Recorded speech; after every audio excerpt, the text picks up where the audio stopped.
আমি সুকান্ত। আজ আমি তোমাদের রায়মার্টিন প্রশ্নবিচিত্রা থেকে ষষ্ঠ শ্রেণীর ইতিহাসের 5 নম্বর মডেল সেটটি সলভ করে দেখাবো।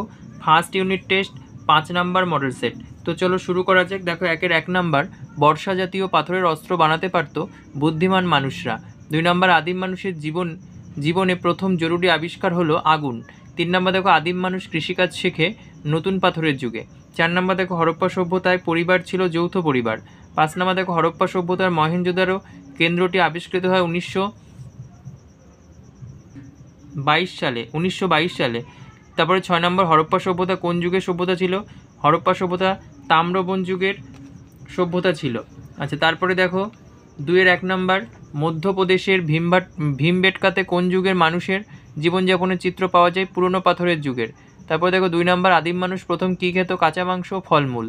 আচ্ছা, অথবা দেখো, কিসের ব্যবহারের ফলে আদিম মানুষের খাবারের অভ্যেস বদলে গিয়েছিল? আগুন আবিষ্কারের ফলে। 3 নম্বর, দেখো, হরপ্পা সভ্যতা কে আবিষ্কার করেন? 1921 সালে দয়ারাম সাহানি। 4 নম্বর, পৃথিবীর সবথেকে পুরনো কার্পাস চাষের নমুনা কোথায় পাওয়া যায়? মেহেরগড়ে। আচ্ছা, তারপরে দেখো, হরপ্পা সভ্যতা কতটা পরিমাণ জায়গা জুড়ে ছিল? প্রায় 7 লক্ষ বর্গ কিমি। তারপরে দেখো 5 নম্বর, মেহেরগড় সভ্যতা কে আবিষ্কার করেন? দেখো 1974 সালে ফরাসি প্রত্নতাত্ত্বিক জা ফ্রাসোয়া জারিজ ও ক্যাথরিন জারিজ। 3-1 নম্বর, দেখো, এপ কি? দেখো, পাঠ্য বইয়ে পেয়ে যাবে, পাঠ্য বই তোমার হচ্ছে 17 পেজে পেয়ে যাবে এপ। দেখো, আদিমকালে এক ধরনের বড় বানর ছিল, তাদের লেজ ছিল না, এদেরকেই বলা হতো এপ। তারপরে দেখো, অথবা পাথরের যুগে কত ভাগে ভাগ করা যায় ও কী কী? সেইটা পেয়ে যাবে পেজ নাম্বার 18। 10 নম্বর কোশ্চেন, রায়মার্টিন সহায়িকা। এটা বলবে 3 ভাগে ভাগ করা যায়। তোমার হচ্ছে প্রাচীন প্রস্তর যুগ, তারপর হচ্ছে মধ্যপ্রস্তর যুগ আর নব্যপ্রস্তর যুগ।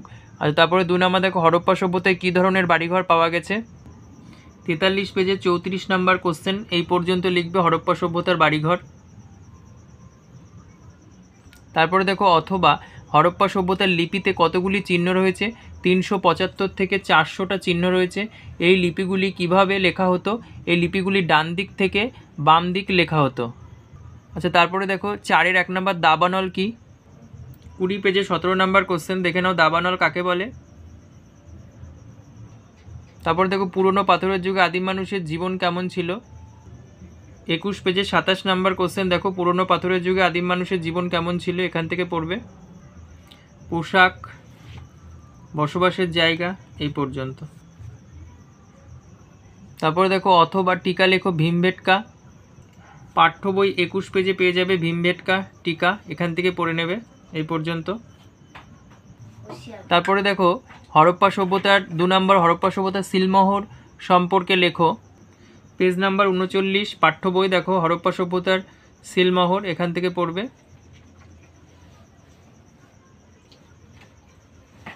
দেখে নাও। 5-1 নম্বর, মানুষের সংস্কৃতি কিভাবে তাকে যুগে যুগে টিকে থাকতে সাহায্য করেছে বলে তোমার মনে হয়? 17 পেজের 9 নম্বর কোশ্চেন, দেখো, সংস্কৃতির পরিচয় উন্নত মস্তিষ্কযুক্ত জীব মানুষ, পরিবেশের সঙ্গে খাপ খাওয়ানোর ক্ষমতা, দলবদ্ধতা, এই পর্যন্ত। 2 নম্বর, হরপ্পা সভ্যতার মানুষের ধর্ম সম্পর্কে আমরা কি জানতে পারি? 47 পেজের 55 নম্বর কোশ্চেন, দেখো, মাতৃমূর্তি পূজা, যোগী মূর্তি পূজা, তারপর দেখো পশু মূর্তি পূজা, এই পর্যন্ত।